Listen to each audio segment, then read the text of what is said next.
of the evening. Zane Frazier against Cal Worsham. Two guys who have been there before and each looking to atone for their setback in the UFC. Tail of the tape, American Kempo and Taekwondo. Both are strikers, both the same age.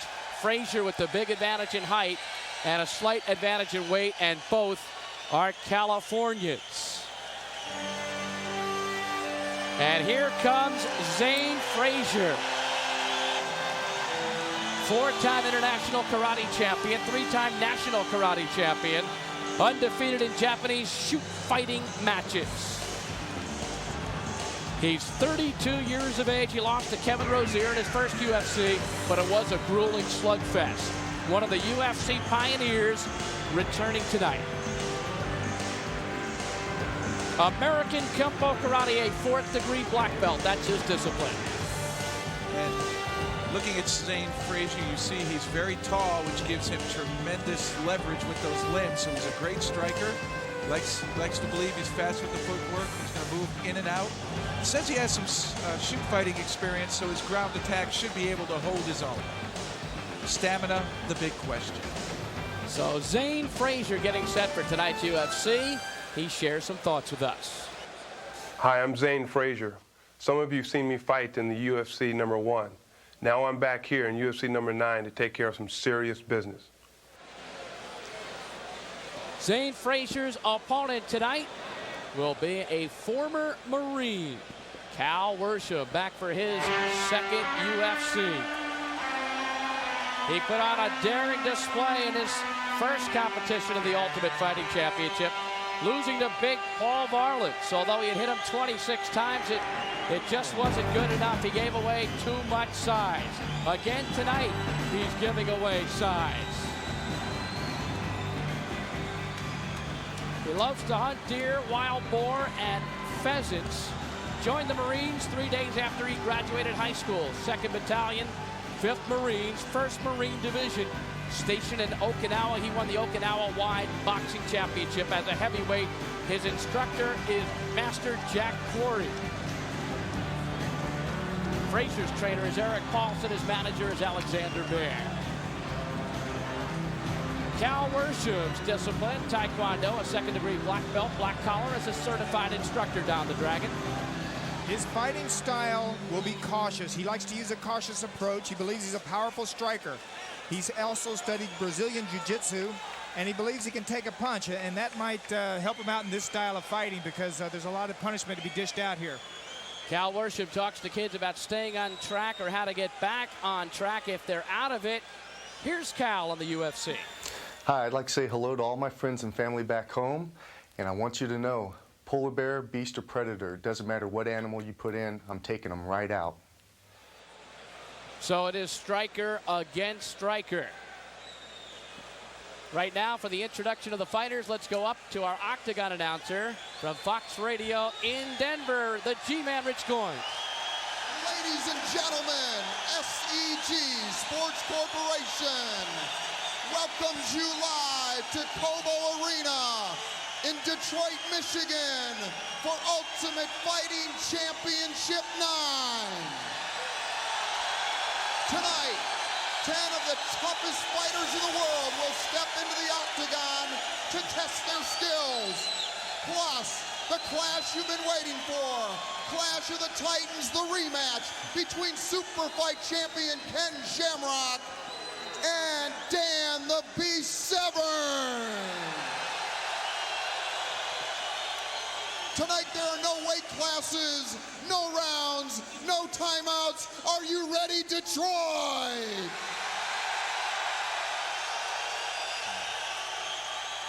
Please welcome our competitors in fight #1 out of North Hollywood, California, a veteran of UFC 1 with a 4th-degree black belt in the art of American Kempo Karate.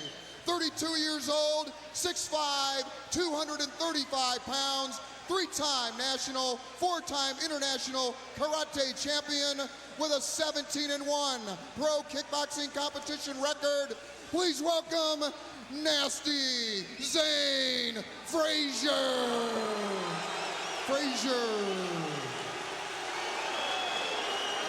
And his his opponent, a black-collar certified instructor in the art of Taekwondo.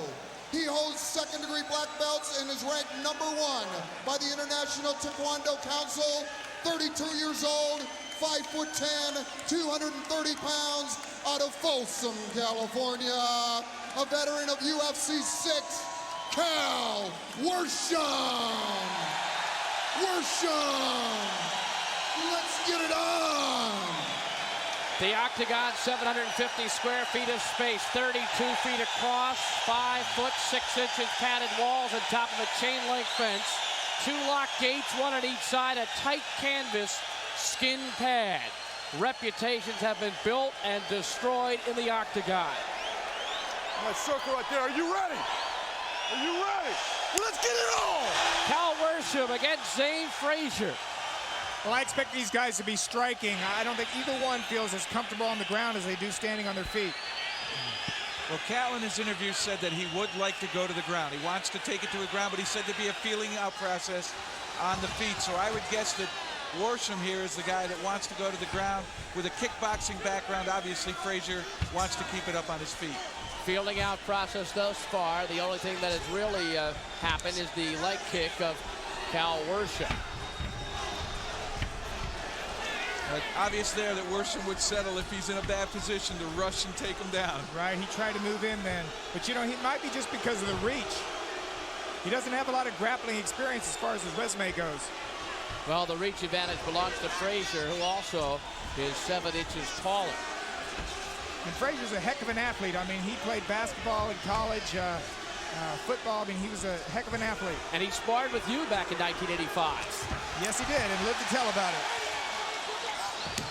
But and there goes Cal Worsham taking down nasty Zane Frazier. This is where Jeff said he wants to be.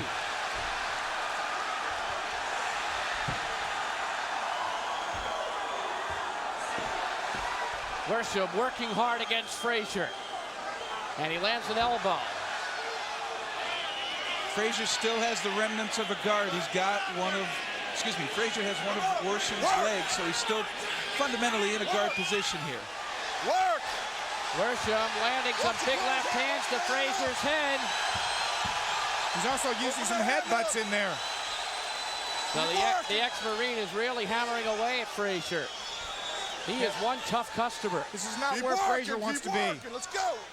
Worsham looks in great shape compared to the first time we saw him as well. He's had time to get ready. He's also got that experience from having been in there. This bout is 12 minutes with a 3-minute overtime. All our bouts will be that length tonight except for the super fight. And he just passed the guard, as it's known as, and to his credit, Frazier got him back in it again. Passing the guard means you get that leg free, you can get to the side, and the legs are no longer holding your hips. Worsham chops away at Frazier. Frazier can't do much damage, Dragon, from the ground. He can't utilize any of that kickboxing ability. No, he also can't utilize any of his natural athletic height skill and reach. Right. I mean, he had the reach. If he could stick and move, he could score without getting hit. But right here on the inside, he's at a disadvantage. John McCarthy telling the fighters to keep working. He has the ability to restart the fight if there is a lack of action. Let me ask you, Dragon, wouldn't it make more sense for a grappler to sit and wait, or excuse me, a striker to sit and wait for the grappler to come at him? That way you can get the jab off. Absolutely. And load up on a strike, whether it's a kick, an elbow, a knee, whatever. Right. It'd be much better to sit back and try to counter someone shooting to try to take your legs out. Inside here. It seemed as though because Frazier went after him, Worsham was the guy that just kind of stayed away, out of reach, until the distance was close to where he went ahead and came in after him. And Big John McCarthy steps in and stops it. That's going to do it. Worsham looked good. Well, very impressive. Frazier tapped out. Frazier tapped out. Come here, Cal, get over here. So Frazier tapped out, and the winner, Cal Worsham. He gave away size, but gave nothing away in heart. Sweet redemption for Worsham. Worsham played it the way he said he would. Feel him out, knock him to the ground, and he was effective once he got there. Number 1. 4 more great fights to come, plus the super fight. 8:43 the time of the victory. Cal Worsham victorious. He was mentally set, physically in tremendous shape. It took only 3:17. There was 8:43 left in the clock, so Worsham did it rather smoothly and rather quickly.